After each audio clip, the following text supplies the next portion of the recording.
Muito bom dia, senhor presidente, bom dia, colegas, bom dia especialmente à população que nos acompanha agora pela TV Assembleia, pelas redes sociais, ansiosa talvez com a discussão desse projeto. Um projeto que cria restrições para a liberdade das pessoas poderem viajar, poderem trabalhar, poderem economizar.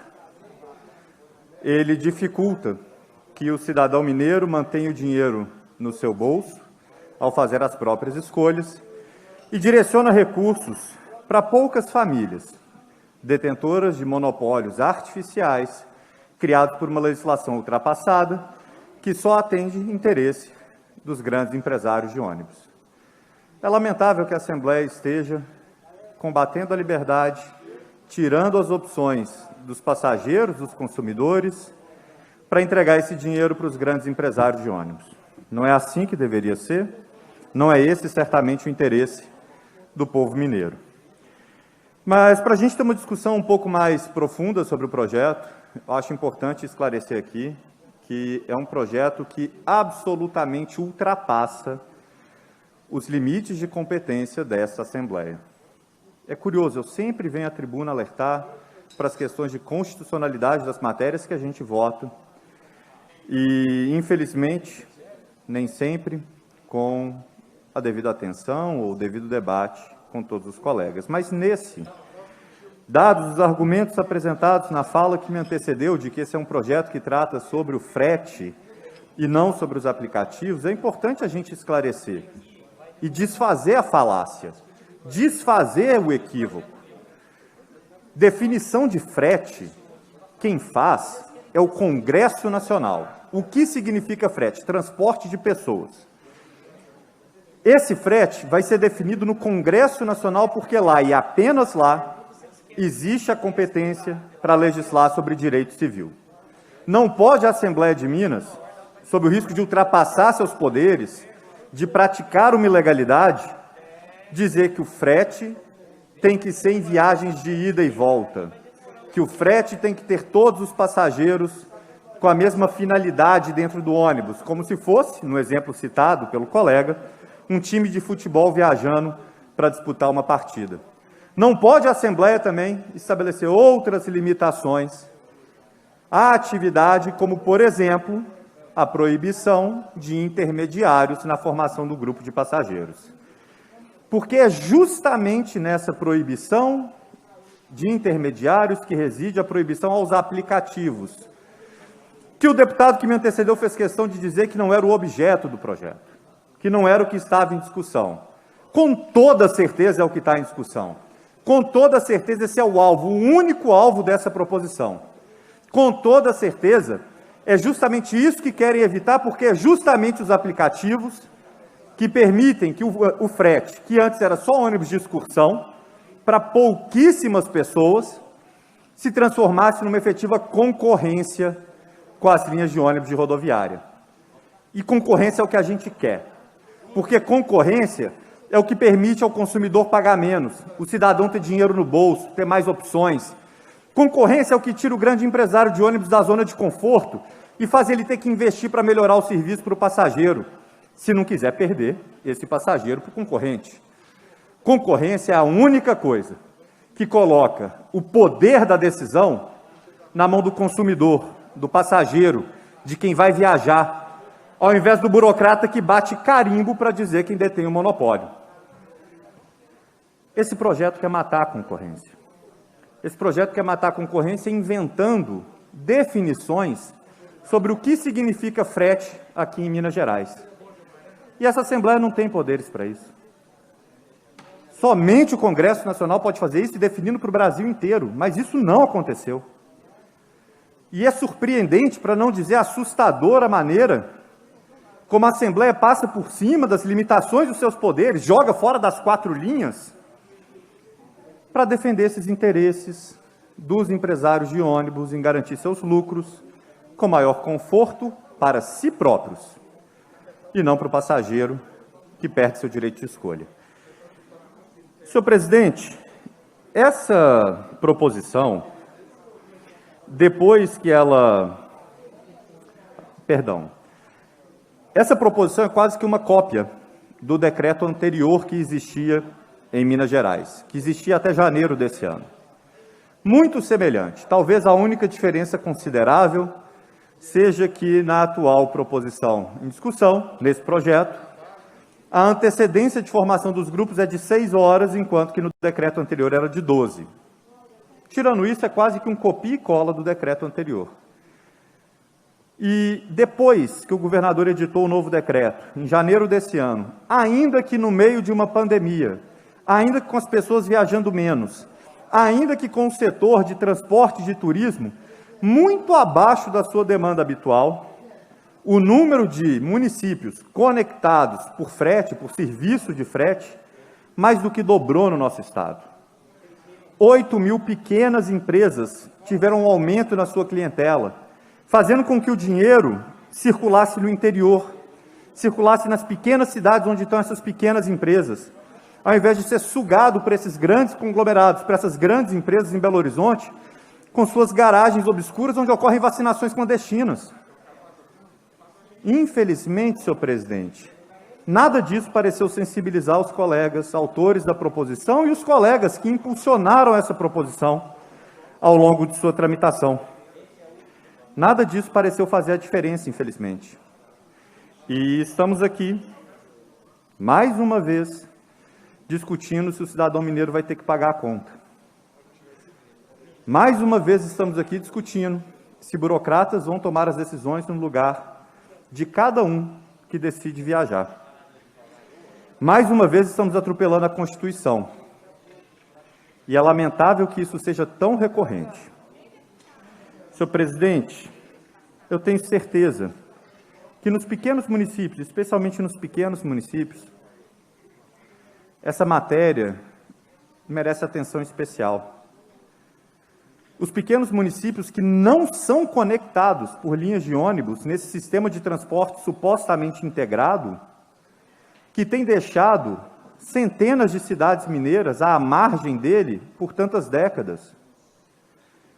E só esse fato desfaz uma mentira, uma falácia, um engodo com a população mineira, que é o tal do o fretador só vai no filé enquanto o concessionário precisa roer o osso. Mentira! O concessionário não está roendo o osso. O concessionário escolhe de qual licitação vai participar. O concessionário escolhe qual linha vai concorrer. E só as linhas boas têm concorrentes. A gente tem dezenas de licitações desertas no nosso estado, que nenhum concessionário quis assumir a linha, e nenhum também foi obrigado. Por que a gente não dá liberdade, então, para que o fretador possa levar o transporte até essas pessoas? Sem ser numa excursão, sem ser num ônibus que está indo fazer uma viagem de time de futebol, mas num ônibus que vai transportar pessoas que querem trabalhar, pessoas que querem visitar os parentes, fazer turismo, ou qualquer outra razão, porque não cabe a nós ficarmos colocando o dedo na cara do cidadão e perguntando por que ele quer ir de um lugar ao outro. O deslocamento é livre nesse país. E é bom que assim seja. Mas dessa maneira, com esse projeto de lei, que retoma um decreto ultrapassado, nefasto ao Estado de Minas Gerais, o fiscal vai ter que pôr o dedo na cara do passageiro e perguntar por que ele está viajando, como se ele devesse satisfações de por que ele quer ir de um lugar a outro. E só se todos derem a mesma resposta, só se todos marcarem a mesma caixinha, aquele transporte vai ser considerado regular. Olha que absurdo. Que absurdo. Até porque o projeto propõe como pena, para quem viola suas disposições, a apreensão do veículo. Vai exigir muita coragem transportar alguém nesse estado sem ser um grande empresário de ônibus. Porque essa pessoa vai estar sujeita a uma resposta fora da caixinha do fiscal, um passageiro falando que não está viajando para visitar um parente, mas está viajando para fazer uma entrevista de emprego, e o ônibus vai ser apreendido. E todo mundo vai ser deixado na beira da estrada para esperar um ônibus das grandes empresas passar, recolher seus lucros e levar os passageiros até o final da viagem. É um assinte com a população. É terrível. E é terrível como essa discussão passa pela Assembleia sem um debate mais amplo, que foi requerido. A deputada Laura Serrano, de maneira exemplar, promovendo o debate nessa casa, solicitou a realização de uma audiência pública para tratar da matéria e foi solenemente ignorada. Porque essa matéria não merece sequer uma audiência pública, não merece sequer um debate com o fretador, o pequeno fretador, com os aplicativos também, e principalmente com os passageiros. Porque o que a gente viu na matéria de TV, que foi exibida ontem, é que o passageiro quer o transporte, sim, ele quer o frete, ele quer viajar mais barato, ele quer mais conforto, mais segurança, ele quer mais praticidade, ele quer liberdade, ele quer dinheiro no bolso. É isso que o passageiro quer. E a gente não deu oportunidade dessa pessoa ser ouvida nessa casa para o projeto passar numa velocidade que não se justifica diante do problema, porque a matéria está regulamentada em decreto, o sistema está funcionando.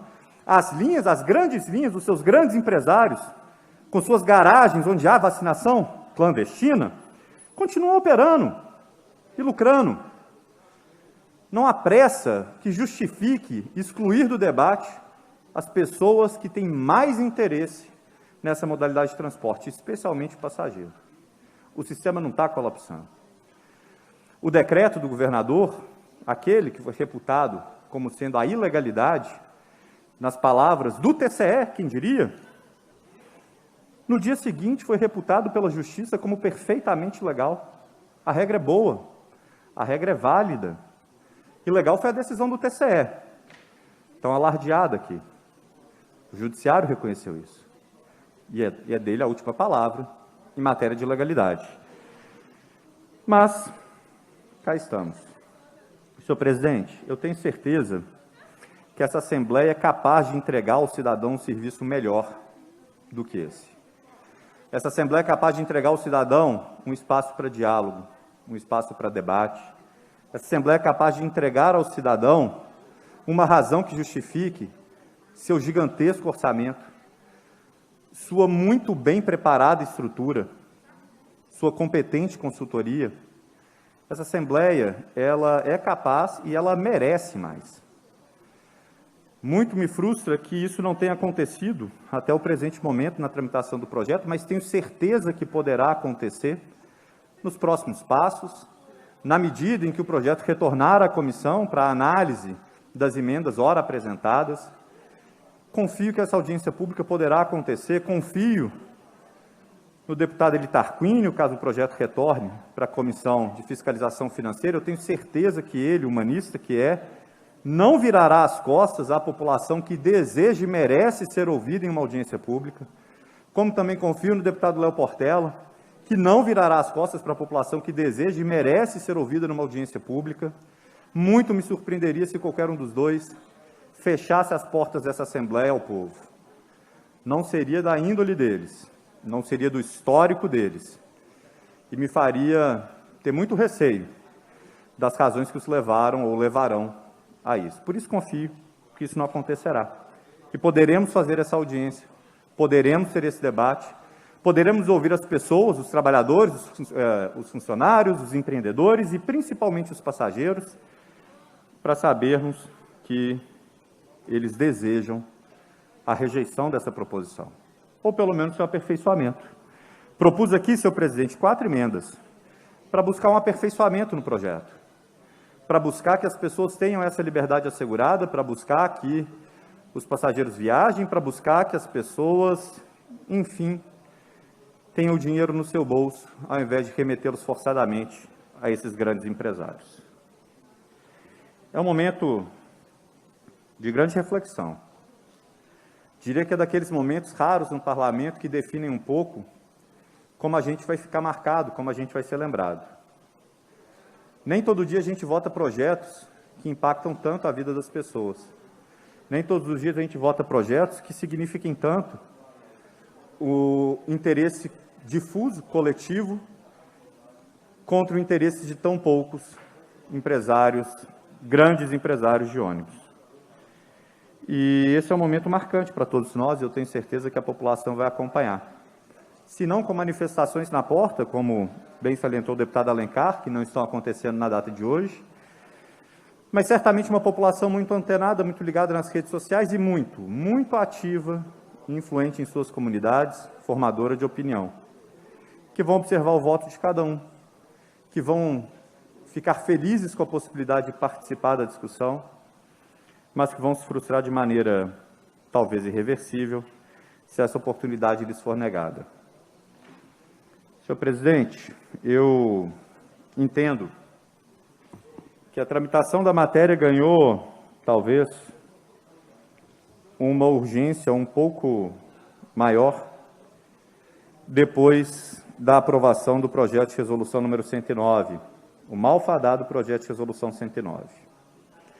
Em tese, no dia 18, ele tem que ser promulgado aqui nessa Assembleia. Mas, de toda sorte, ele é, hoje, um projeto que perdeu o objeto.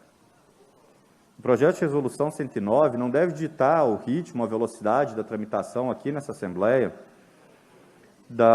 desse projeto de lei número 1155, porque a resolução sustou um decreto que o próprio governador já revogou e editou um novo decreto. A resolução ainda não publicada, hoje, susta o nada. Ela alertou ao governador que a Assembleia não desejava aquele texto e que, portanto, era um texto que deveria ser modificado. A modificação aconteceu. E não há essa urgência toda para a tramitação do projeto, de forma que a gente tenha um resultado dele antes do dia 18. Isso é irrelevante no presente momento, sendo muito franco. E o que resta é, efetivamente, a gente estar atento ou não ao interesse da população. A gente dar espaço ou não para que a população participe do debate. A gente permitir ou não que os pequenos, que normalmente não têm vez, não têm voz, que quase sempre só são lembrados na hora de pagar a conta, tenham dessa vez uma oportunidade, rara, única talvez, de levantar a sua voz, de nos dizer o que desejam, de se fazerem ouvir e representar de forma direta. Eu confio, senhor presidente, que essas audiências públicas acontecerão, é o que eu peço aqui nessa discussão, é o que eu peço especialmente ao deputado Eli Tarquínio, humanista que é o que eu peço ao deputado Léo Portela, para que abram esse espaço à população na discussão das emendas, que deverão ser objeto de parecer nas suas comissões. E, sem querer me alongar meramente por obstrução, ainda tem mais 40 minutos, mas o desejo não é esse, saliento aqui a inconstitucionalidade da matéria, que esse projeto, ele extrapola a competência legislativa estadual, ele traz definições do que seria frete em Minas Gerais, mas a definição de frete é matéria de direito civil, competência privativa da União Federal, conforme artigo 22, inciso 1 da Constituição da República, e ele traz restrições à ordem econômica, à liberdade econômica e ao livre exercício de ofício ou profissão, que não encontram justificativa em razões de segurança, mas são meros obstáculos para a competição e a concorrência. Esses obstáculos são inconstitucionais, por força do artigo 170 da Constituição da República, em vários de seus incisos, quase que gabarita o artigo 170 em todos os seus incisos. E, por essa razão, não deveria sequer ser objeto nesta Assembleia. Não deveria. Mas, ainda que tudo isso aconteça, e deliberemos mesmo assim, queria ressaltar a inutilidade do projeto em relação ao alvo que colocaram nas costas de um único concorrente, uma empresa que talvez esteja assustando o monopólio artificial dos grandes empresários de ônibus. Pois este concorrente, aplicativo, possui uma liminar que lhe permite operar e que declara inconstitucionais justamente essas regras que aqui estão sendo propostas, e vai continuar rodando. A gente vai prejudicar só quem é pequeno mesmo, é um absurdo isso, que deve ser evitado. A qualquer custo isso deve ser evitado, sempre sobra para o pequeno, é impressionante. E isso a gente não pode permitir, isso certamente a gente não vai permitir. Senhor presidente, quase me esqueço, antes de encerrar minha parte nessa discussão, acho importante desfazer alguns mitos que ainda não apareceram aqui na discussão, mas talvez venham a aparecer no futuro. O principal deles, o mito de que a concorrência com as linhas de transporte regular, ela deve ser evitada porque esses grandes empresários de ônibus, eles lucrariam em uma linha para bancar a operação deficitária em outra, o que seria chamado subsídio cruzado.